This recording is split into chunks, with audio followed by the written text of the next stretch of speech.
Hey everybody, I want to walk you through a couple of examples on our worksheet for today. So first of all, number 5, we have 4 to the 3x minus 2 power equals 1. And we know that to solve exponential equations, our bases have to be the same.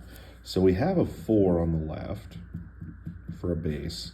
So now we need to rewrite the 1 over here as a 4. And the nice thing about this one is that we know anything to the 0 power equals 1. That was one of our properties.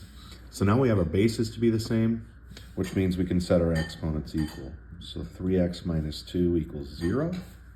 And now we just have a simple equation that we could solve. So we could add 2 to both sides, divide by 3, and 2/3 would be our solution for this one. All right. Number 11, moving on, looks a little bit different because we have 2 bases over here, and then of course we have a fraction on this side. Well, on the right side, we know that to rewrite a fraction, we can change our exponent, change the sign of the exponent. So in this case, it's just 10 or 10 to the first. So if we write it as 10 to the negative 1, that's going to make it a regular 10. So now our bases match over here. Now what are we going to do when we have more than one base? Well, if we remember our properties of exponents, we said that if our bases are the same and we're multiplying, we can add our exponents together. So over here then, this would become 10 to the negative 3x plus x power. So now we have 10 to the negative 2x equals 10 to the negative 1. Once again, now our bases are the same, so we can set our exponents equal. So we'd have negative 2x equals negative 1. Divide both sides by negative 2, and we would get x equals 1/2. The last one I wanted to walk you guys through today is this one. This is number 17. And here you can see, again, we have different bases. But the problem with this one is we can't break 64 down into a 16, right?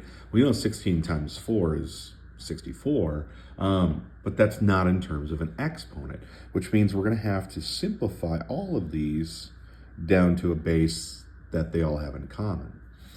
So 4 squared is 16, 4 to the 3rd power is 64.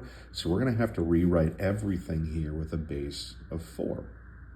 So 64, like we said, would be 4 to the 3rd power. Okay. 16 would be 4 squared, and then we have the minus 3x power already there.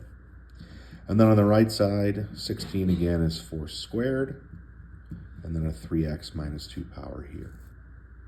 Okay. Continuing on like we did the last one, right? We have 2 bases here, so we're going to add these exponents. So this would be 4 to the 3 or plus negative 6x, so minus 6x equals 4. Now we can distribute to the 6x minus 4. Now at this point we have an equation with just a base on each side, so we get to set our exponents equal. So we have 3 minus 6x equals 6x minus 4. So I would add 6x to the right side, add 4 to the left side, divide both sides by 12, and we would get 7/12 for our answer.